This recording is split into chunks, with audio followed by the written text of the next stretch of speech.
the fact cannot be hidden that even the basic unit of society, that is the family, faces different challenges, a lot of difficulties, and one of most common is broken families.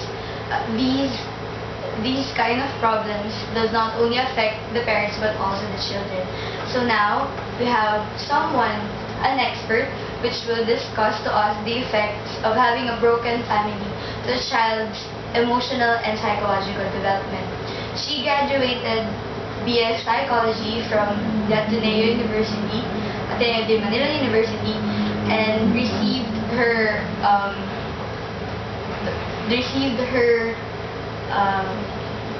medical degree from the University of East Ramon Magsaysay Memorial Medical Center, and currently in the same institution she is a faculty of Department of Psychiatry and the Secretary of the Philippine Society for Child and Adolescent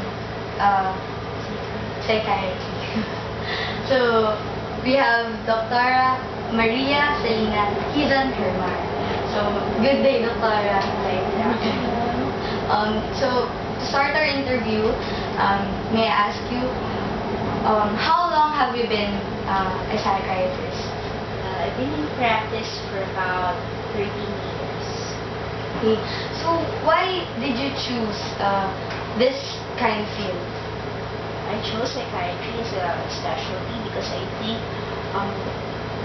people really need help in terms of their psychological and emotional health. This is an area which is usually taken for granted, but to live a very fulfilling life, meaningful life, we need to be able to take care of ourselves. And I think that's one area where psychiatrists can really help a lot of individuals. So regarding our topic of having broken families, how often do you encounter such cases that children undergo this kind of problem? Well, I think I see about 50% of my patients would have problems related to difficulties in families, especially that of the broken family. So based on these cases, what are the causes that would lead to having a broken family? Well, there are various causes of these difficulties. One would be economic difficulties, which lead to physical and then eventual emotional separation of families. So now we're seeing that a lot of families initially get separated because parents have to work abroad or work in different provinces, so they have to spend time away from their family. Another cause of broken families would be the breakdown in communication. So a lot of families actually, even if they do stay together, they don't actually communicate well with each other, and when they face difficulties or different stressors, they're not able to cope with these difficulties, eventually leading to a breakdown in family life. And well, there are also a lot of cases when parents got married early. They were not emotionally prepared for the challenges of being married and the challenges of having children. And because they have not reached yet the maturity to face difficult life situations, they end up separating. So is the blame all to be given to the parents for causing for their families to be broken? Well, as I have mentioned, the reasons could be multifactorial, so it's really difficult to say or to lay the blame on one person alone. There are different factors: psychological, emotional, environmental factors, economic stressors. So it's really not easy to say all the blame could be placed on parents.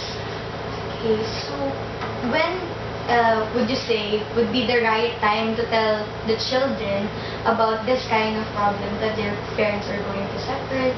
Okay. I think it's best to inform the children as soon as the parents are aware that they are going to separate. As soon as they know that they're very certain about their plan to separate. Because it's usually stressful for the children to see their parents fight and not to understand what is happening. So I think it's important for parents to be able to also help their children faces challenges, to be able to explain to the children what's happening in as simple terms as possible. So like explaining to them that, well, we are parents and having difficulties. There are things that we cannot agree on, and we notice that we've been fighting a lot, and we decided that it would be best to live apart, but continue to respect each other, instead of just continue to fight with each other. So, how do children normally react on this kind of problem? Let's say, for example, ages 1 to 6 years old. For children 1 to 6 years old, usually it's really very unclear to them what is happening. So they get very frightened about the situation, especially when they hear parents shouting at each other, or when they see parents fighting, especially when there is already physical abuse, especially when physical abuse is already present.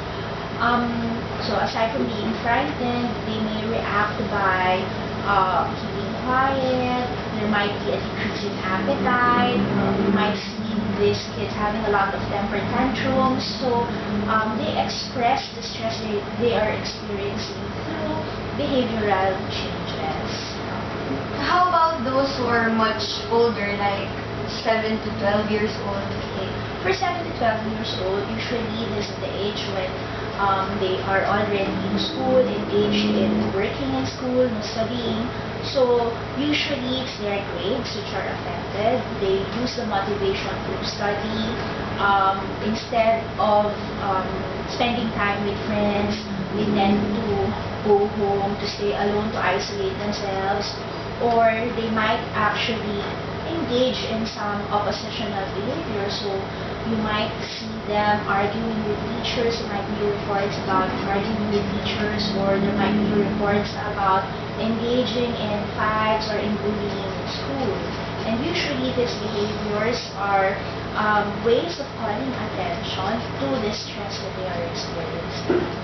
So, aside from that, how about our age span, or our generation, the teenagers, 13 to 18 years old? Well, adolescents can manifest behavioral changes such as depression. So you see them becoming more irritable. They might be arguing with their parents. I'm sorry. They might also spend a lot of time with their friends. There might be some running away, for some, or truancy in school might be a problem. For some who get depressed, there might be suicidal ideas. There might be they might turn to their peers and try to experiment with use of drugs. So there are both externalizing and internalizing changes that happen to youths who have problems in terms of their family life. Considering all these reactions from different ages of children, what are the effects of this kind of problem, of having a broken family, to a child's emotional development? Well, it will really have an effect in terms of acquiring developmentally appropriate achievements. So for example, if you're a child who's 7 to 12 years old, and the major task actually is to be is industry, learning that you can do a lot of things, being engaged in school, then these tasks might not be accomplished. There might be a lot of self-doubt. There might be problems in terms of development of self-esteem. For adolescents, there might be problems in terms of being able to enter into relationships. So there would be disorders, anxiety disorders, adjustment disorders. Some might engage in substance dependence. So there are really a lot of things which can happen to a child who is not supported through this difficult period.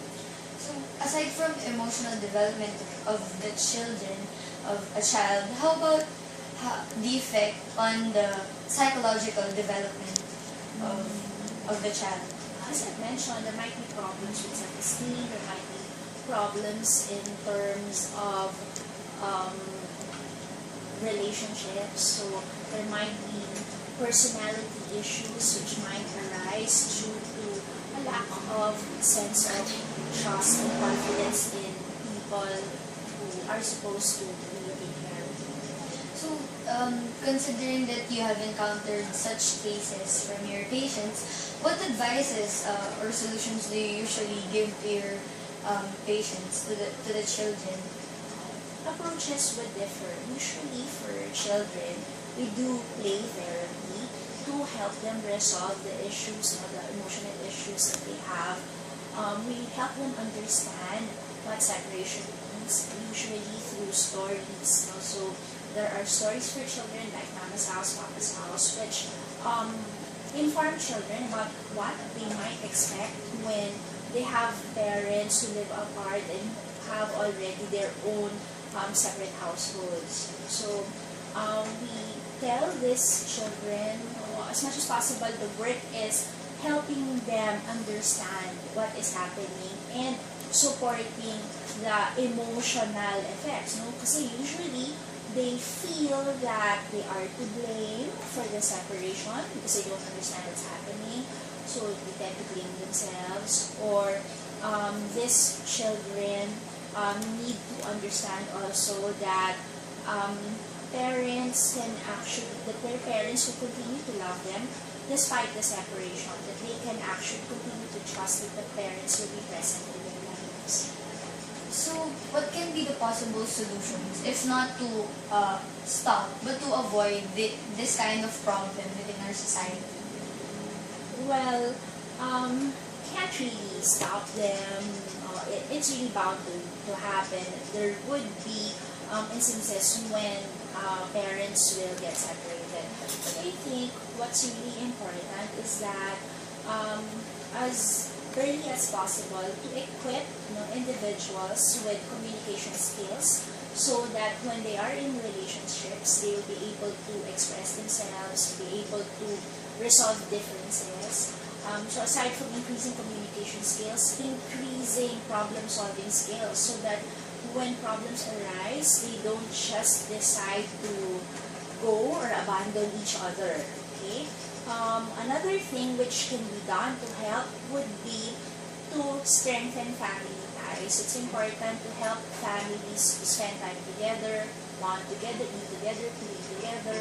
And this would mean decreasing the use of gadgets, of television. No?